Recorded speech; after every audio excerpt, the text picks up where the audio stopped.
Bonjour, aujourd'hui nous allons traiter le deuxième type de mise en place qui est la mise en place à la carte.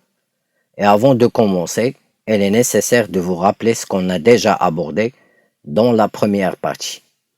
Nous avons traité l'ensemble des travaux préliminaires qui précèdent l'opération de dressage des tables, à savoir les travaux d'entretien de matériel qui se déroulent à l'office.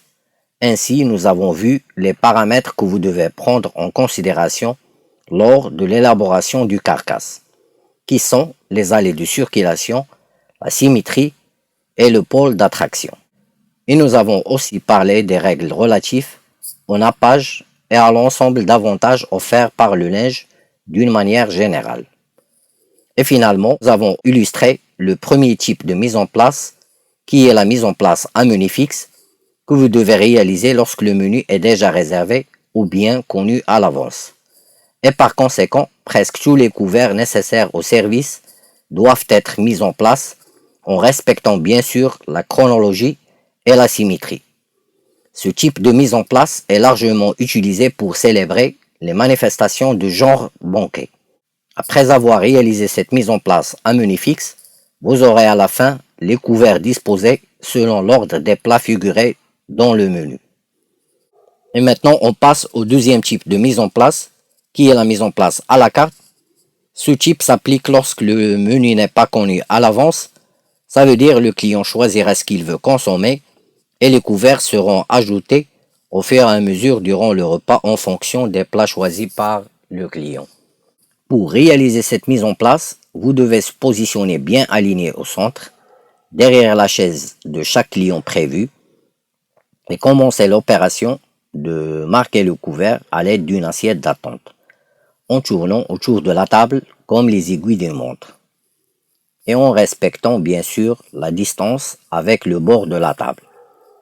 Vous pouvez laisser 1 cm et vous devez respecter la symétrie.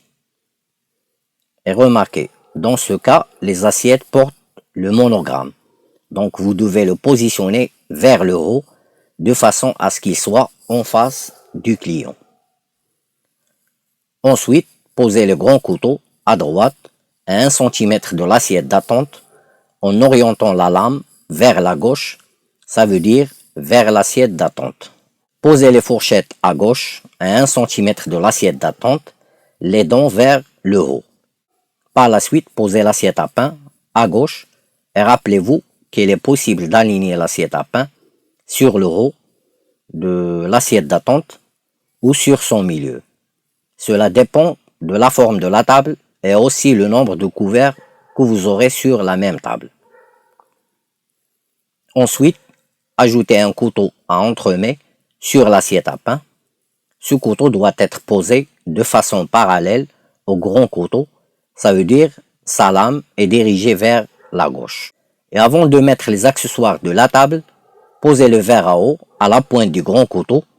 Et si jamais le client demande une autre boisson, bien sûr vous allez apporter le verre convenable au type de boisson demandée avant de la servir.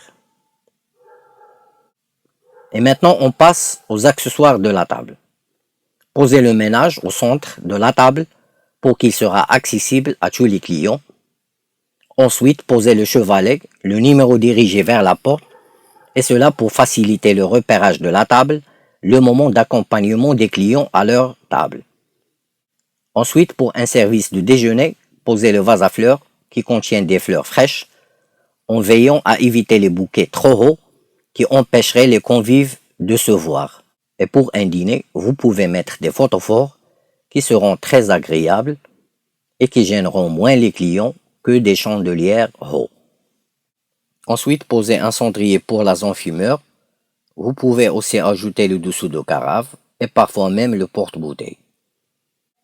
Et à la fin, posez les serviettes à l'aide d'une pince sans réaliser le pliage, la partie la plus épaisse au-dessus et l'ouverture à droite, comme un livre.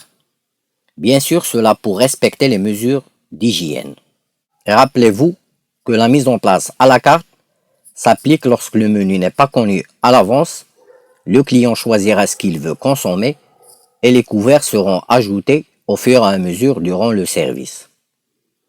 Et si vous voulez optimiser votre temps dans la réalisation de cette mise en place, il est très important de respecter les deux paramètres qui sont la chronologie et la symétrie, pareil à la mise en place à menu fixe. Sur ce, je vous souhaite bonne journée et à la prochaine.